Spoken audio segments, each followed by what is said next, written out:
Hingga pada suatu hari pagi setelah saya mengantarkan anak-anak ke sekolah, saya mendesain. Ya, Bapak Ibu tahu kan, saya bisa lah berimajinasi, saya bisa menyusun rencana. Saya susunlah rencana saya untuk mengakhiri hidup. Tetapi pada saat air mata saya keluar, saya sedih karena nggak akan melihat anak-anak dan istri. Saya menangis. Pada saat sangat gelap itu, ada usapan di sini. Saya kaget.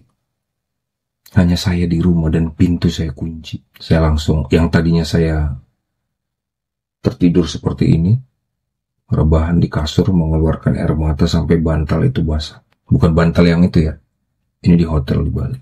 Ada usapan, anehnya saya langsung duduk dan itu saya langsung tersadar, saya mandi. Lalu saya berjanji ke hidup saya, ke air yang menerpa saya tidak akan melakukan kebodohan ini lagi. Sekalipun hal terbaik yang bisa saya lakukan untuk orang-orang yang saya cintai adalah mencuci pakaian dan menyetrika. Saya mandi, setelah selesai mandi, saya buka laptop lama, saya pasang iklan. Di hari-hari sebelumnya juga saya biasa pasang iklan. Tapi nggak ada telepon satu pun untuk menanyakan pekerjaan. Lalu setelah saya beriklan lagi, saya cari iklan gratis, website gratis maksud saya. Besoknya ada telepon masuk. Singkat cerita, saya dapat uang 200.000 dari si penelpon itu. Tahu perasaan saya Bapak Ibu? Seakan-akan saya mendapatkan proyek miliaran rupiah. Hanya 200.000.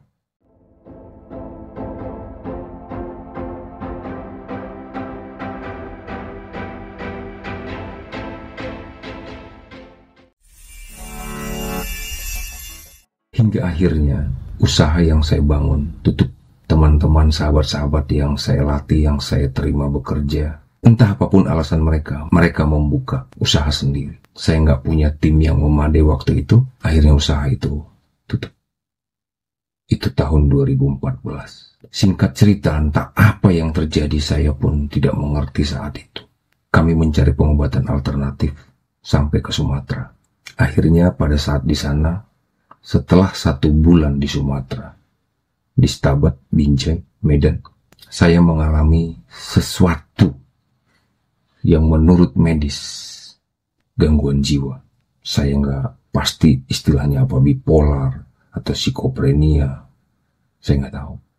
Namun pada beberapa hari itu yang akhirnya saya cari, itu kejadiannya pada tanggal 9, 10, dan 11 Mei 2014. Saya melakukan hal-hal yang menurut dokter ahli jiwa, ya saya mengalami gangguan jiwa. Keadaan itu membuat saya hancur lebur, fisik tak berdaya, bisnis hancur tutup. Malah saya harus mendekam 2 bulan di ruangan yang menurut saya tak manusiawi, di salah satu klinik kejiwaan yang ada di kota Medan. Setiap malam saya bersahabat dengan para nyamuk. Kasur hanya seadanya, tanpa selimut, tanpa bantal, tanpa toilet di dalam. Beberapa hari pertama saya hanya seorang diri.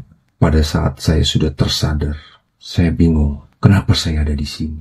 Bagaimana bisa saya ada di sini? Saya lihat pintunya bukan pintu normal, tapi dari besi. Saya lihat ventilasinya dari besi, selainnya tembok. Saya lihat tangan saya diikat, kaki saya diborgol, dikasih rantai. Bayangkan Bapak Ibu, hancur, semua hancur pada saat itu. Saya cari handphone saya, nggak ada. Saya berteriak ke penjaga yang ada di sana. Saya cari istri saya, nggak ada. Sekitar 2 bulan saya di sana. Karena begitu paketnya, ternyata. Bayangkan 2 bulan itu, saya nggak tahu mau ngapain. Saya hanya termenung. Namun, karena aturannya seperti itu, tiap hari saya harus minum obat. Tiap hari, 3 kali sehari. Makanan seadanya, sampai saya pernah marah. Nggak ada buah. Bayangkan saat itu saya vegan organik, bahan makanan dari luar negeri, kualitas terbaik. Lalu saya ada di situ, makanan seadanya. Menurut saya nggak manusiawi. Jauh lebih baik, jauh lebih bagus makanan yang saya makan di warteg daripada yang ada di sana. Saya pernah mandi, waktu mau mandi saya lihat ada kotoran di bak mandi. Bayangkan, seperti itulah sehari-hari yang saya jalani. Setiap hari saya melihat orang yang sakit, ngomong melantur, saya ada di sana. Lalu saya tidur. Setelah saya mulai dilihat mulai membaik, saya digabungkan dengan banyak orang. Hanya ada ember untuk tempat kami kalau mau buang air kecil. Bayangkan orang ngantuk buang air kecil di ember.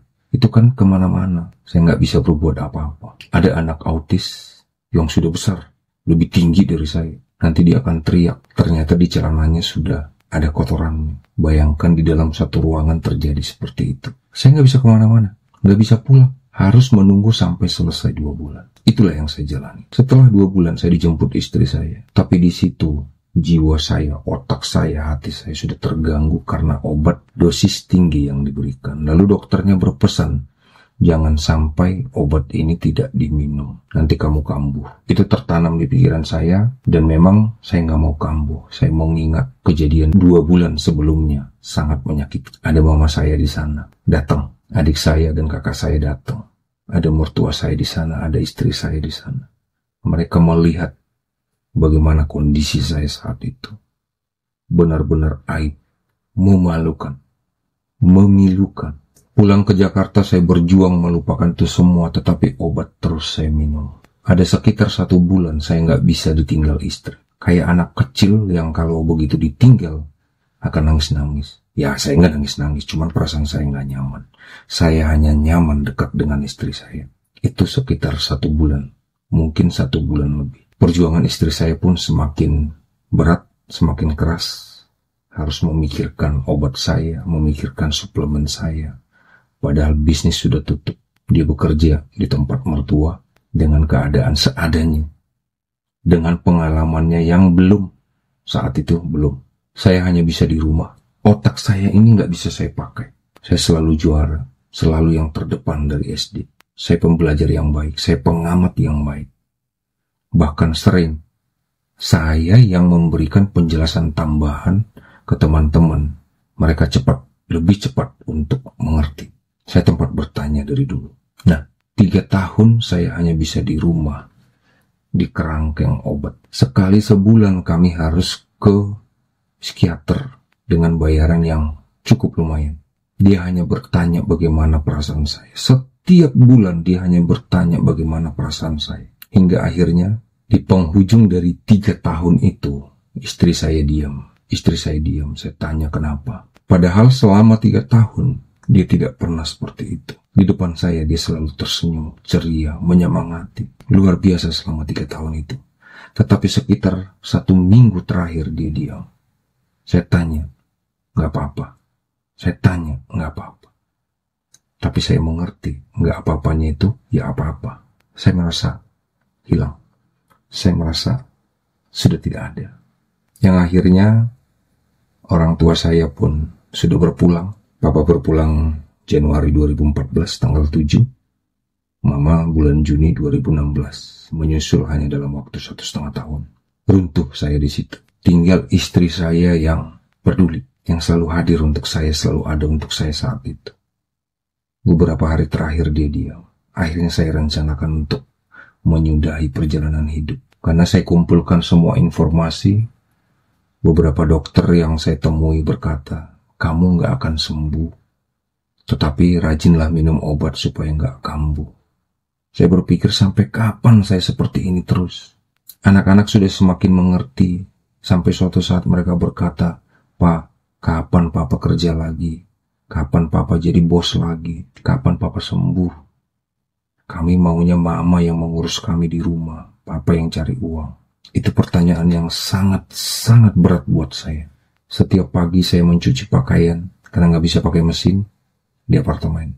Saluran airnya mampet, pembuangan air mampet. Setiap pagi saya mencuci mungkin kayak wanita di kampung mencuci sambil menyanyi, mungkin tertindas menangis. Seperti itu saya tiap hari dihantam obat terus. Untuk bangun pun saya harus pakai alarm. Anak waktu itu masih SD, saya harus pakai alarm untuk menjemput mereka. Karena kalau enggak saya akan ketiduran. Tanpa alarm saya nggak bisa bangun. Sekalipun itu tidur siang. Hal terbaik yang bisa saya lakukan tidur. Hingga pada suatu hari pagi setelah saya mengantarkan anak-anak ke sekolah, saya mendesain. Ya, Bapak Ibu tahu kan, Saya bisa lah berimajinasi, saya bisa menyusun rencana. Saya susunlah rencana saya untuk mengakhiri hidup. Tetapi pada saat air mata saya keluar, saya sedih karena nggak akan melihat anak-anak dan istri. Saya menangis. Pada saat sangat gelap itu, ada usapan di sini. Saya kaget. Hanya saya di rumah dan pintu saya kunci. Saya langsung, yang tadinya saya tertidur seperti ini, rebahan di kasur, mengeluarkan air mata sampai bantal itu basah. Bukan bantal yang itu ya, ini di hotel di Bali. Ada usapan, anehnya saya langsung duduk dan itu saya langsung tersadar, saya mandi. Lalu saya berjanji ke hidup saya, ke air yang menerpa saya tidak akan melakukan kebodohan ini lagi. Sekalipun hal terbaik yang bisa saya lakukan untuk orang-orang yang saya cintai adalah mencuci pakaian dan menyetrika. Supaya apa? Supaya istri saya tidak terganggu lagi dengan urusan-urusan di rumah. Dia bisa bekerja dengan tenang. Itulah yang saya lakukan. Saya tersadar yang ternyata belakangan saya tahu itu bukan usapan biasa. Saya tanya ke banyak teman yang bisa melihat atau indigo. Mereka berkata, itu malaikat, itu archangel, itu leluhur, ya macam-macam. Saya pun nggak tahu karena saya belum bisa melihat. Entah kapan saya bisa melihat, atau mungkin bukan jatah saya untuk bisa melihat. Saya mandi, setelah selesai mandi, saya buka laptop lama, saya pasang iklan. Di hari-hari sebelumnya juga saya biasa pasang iklan. Tapi nggak ada telepon satupun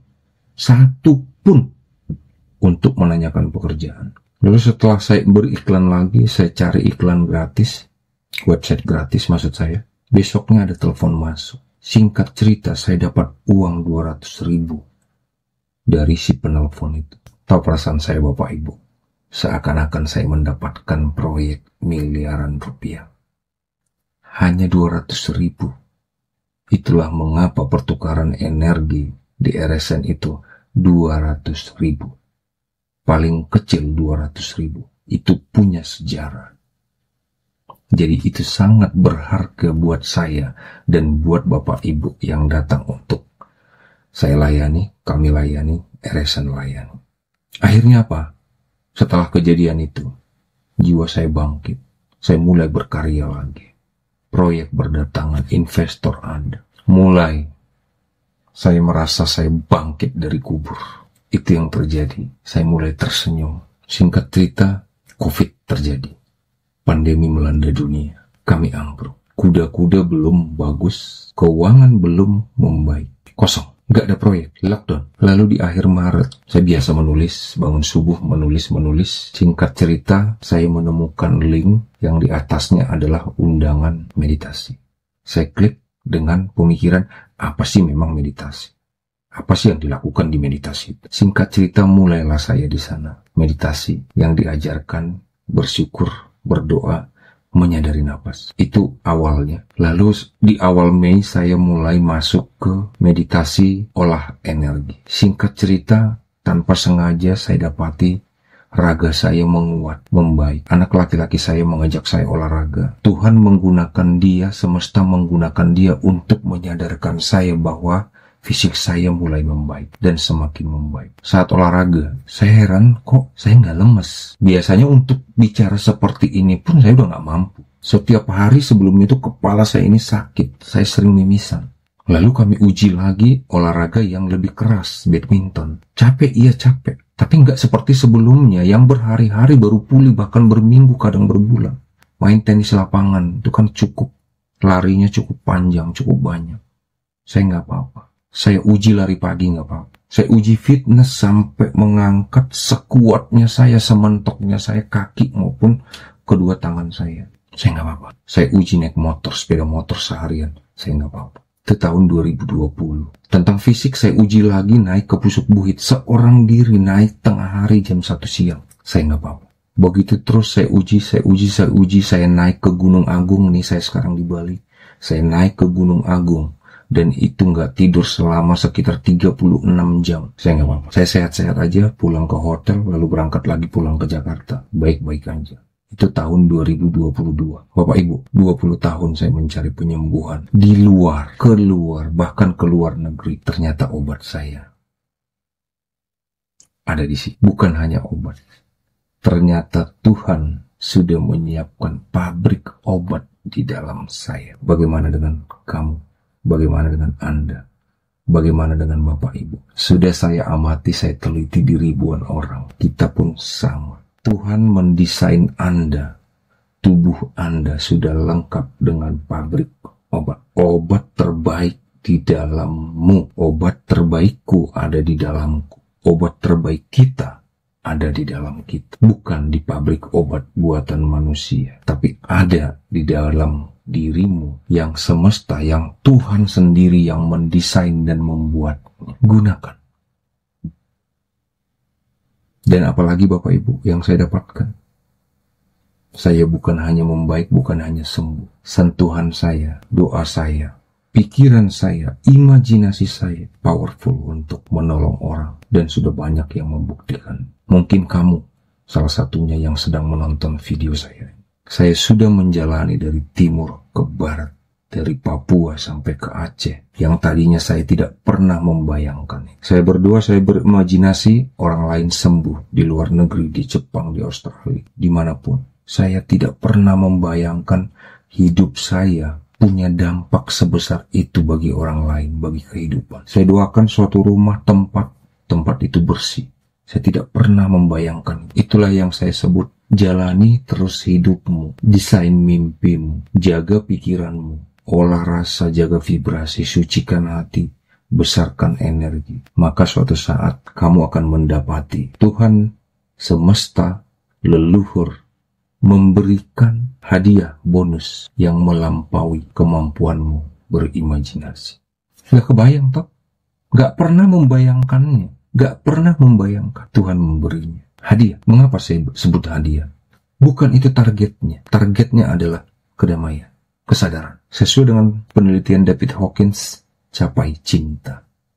Mencapainya bukan di luar, di dalam. Di dalam kita ada cinta. Tetapi seringkali ego kita yang lebih berkuasa. Ego kita yang lebih kita tinggikan daripada cinta. Dari cinta apa naik? Kebahagiaan, kedamaian. Naik lagi pencerahan. Siapapun kamu, saya, tujuan utamanya adalah itu. Cinta, kebahagiaan, kedamaian, kesadaran, atau tercerahkan. Lainnya, kemampuan supernatural. Berimajinasi, mendoakan kekayaan, bahkan kesehatan. Itu adalah bonus. Tetapi apa yang saya jalani, Anda pun pasti menikmatinya. Karena sudah banyak di Rumah Sehat Nuswantara membuktikannya, menikmatinya. Apa yang mereka lakukan? Duduk diam, menyadari, mensyukuri nafas, self-healing. Panduannya sudah jelas semua.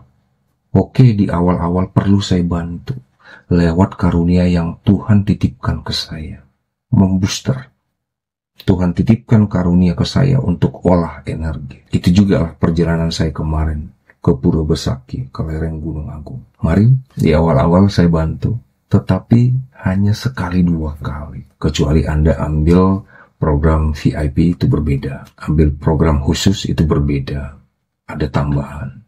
Tetapi 200.000 per tahun itu sangat cukup dengan catatan Anda serius, Anda berniat, Anda melakukan panduan-panduan yang sudah kami buat. Setiap hari ada 3 jadwal rutin untuk sadar nafas. Dan di saat itu saya akan mempersembahkan titipan Tuhan ke alam semesta, ke lingkungan sekitar, ke saudara sesama manusia. Saya akan mengambil dan melepas energinya. Namun Bapak Ibu, sekalipun Anda mentransfer ke RSN 2 juta, 4 juta, bahkan 4 triliun, Anda tidak akan mendapatkan apa-apa jika Anda tidak melakukan. Analoginya saya buat kira-kira seperti ini. Ada suatu restoran mewah dan yang makan di sana adalah orang-orang super. Tetapi untuk masuk ke sana, Anda perlu membayar tiket 4 juta rupiah. Anda bayar di pintu depan, lalu Anda masuk. Apakah Anda akan menikmati makanan di sana? Kalau Anda hanya berdiri atau duduk, apa yang perlu Anda lakukan? Tetap toh, ambil piring, ambil sendok, tisu, ambil makanan yang cocok dengan Anda. Apa Anda sudah kenyang dengan melakukan itu? Belum. Anda duduk, lalu mulai memasukkan ke mulut. Sudah kenyang? Belum, dikunyah dulu. Bukan ditelan bulat-bulat ya, nanti keselak. Dikunyah, dinikmati, lalu ditelan. Apa hanya sekali itu aja kenyang? Belum dong. Makan lagi. Di Rumah Sehat Nuswantara pun seperti itu Bapak Ibu. Perlu melakukan. Saat Anda melakukannya dengan tekun, apa yang terjadi? Itulah yang saya nikmati. Itulah yang dinikmati banyak orang, mungkin ribuan, setidaknya ratusan, yang tadinya mereka sakit. Akhirnya apa? Setelah batinnya, setelah cakra-cakranya membaik, jalur energinya membaik, kondisi mereka pun semakin membaik. Hormon-hormon mereka semakin membaik. Terus kami motivasi. Sehingga apa? Mereka bukan hanya sembuh. Mereka bukan hanya sembuh. Tetapi mereka berdampak besar buat lingkungan sekitar, untuk keluarganya, untuk pekerjaannya, bisnisnya. Seperti itu, lakukan dengan giat. Anda bisa. Kalau saya bisa, yang anak udik, anak desa pelosok yang lahir di rimba, bisa seperti itu, bisa seperti sekarang ini, Anda pun pasti sangat bisa. Mari kita lakukan bersama.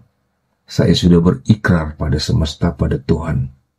Di sisa hidup saya akan mengurus terus RSN. Melayani siapapun yang mau saya layani. Datang, kita lakukan bersama. Bukan hanya saya ya, kita lakukan bersama-sama. Pasti bisa. Karena apa? Karena kita terbuat dari unsur alam yang sama, dari elemen-elemen alam yang sama. Lakukan terus, Anda pasti bisa. Tak perlu ketakutan sesat. Siapkan aja kuota di handphone Anda. Maka Anda pasti pulang dengan selamat ke rumah. Meditasi, sadar napas, bukan tentang agama. Itu tentang batin, tentang perjalanan jiwa Anda. Tetap beragama, sadari napas, maka keagamaan Anda akan berubah, naik dan terus naik. Sudah banyak yang mengalami itu. Apapun agama Anda, sadari napasmu, benahi cakra-cakramu, benahi energi di dalammu, maka kedekatanmu dengan Tuhan semakin luar biasa. Dan Anda akan menemukan makna dari istilah Nuswantara adalah menunggaling Kaulo Gusti, oneness, menyatu, selaras dengan Tuhan yang Maha Kuasa. Salam sehat, berkelimpahan selalu, saya dan kita semua. Mari, dengan menjadi anggota keluarga Rumah Sehat Nuswantara, dengan Anda membenahi hidup Anda, maka Anda menjadi tower energi Tuhan, energi ilahi, dimanapun Anda berada. Hanya dengan duduk diam, menyadari napas. Jiwaku mendoakan dan memeluk jiwamu, wahai saudaraku sesama energi ilahi. Horas, Rahayu, Namaste, Om Swastiastu, Namo Buddhaya, Shalom Aleichem, Assalamualaikum.